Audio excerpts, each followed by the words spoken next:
விழா. அனைவருக்கும் சுதந்திர தின வாழ்த்துக்கள். நம் இந்தியா நாடு 1947ஆம் ஆண்டு ஆகஸ்ட் 14ஆம் நாள் சுதந்திரம் பெற்றது.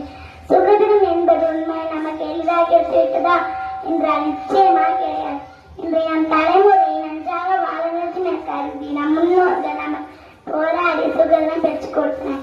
தங்கள் உடல், பொருள், ஆவி என அனைத்தையும் நம் நாட்டில் விடுதலைக்காக தியாகம் செய்தனர்.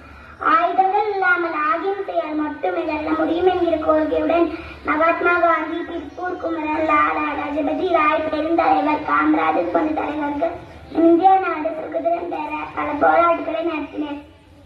நேதாஜி சுபாஷ் சந்திர போஸ் தலைமையில் மற்ற உறுப்பினர்கள் சுதந்திரத்திற்காக போராடி 1944 பர்மாவில் அவர் இந்திய தேசிய ராணுவத்தின் உறுப்பினர்களுக்கு வழங்கிய உரை, எனக்கு ரத்தம் கொடுங்கள், நான் உங்களுக்கு சுதந்திரத்தை தருகிறேன் என்று அவர் பேசி மிகவும் பிரபலமானது. போராடி பெற்றுவிட்டோம், சுதந்திரத்தை கொண்டாடி மகிழ்வோம். சுதந்திர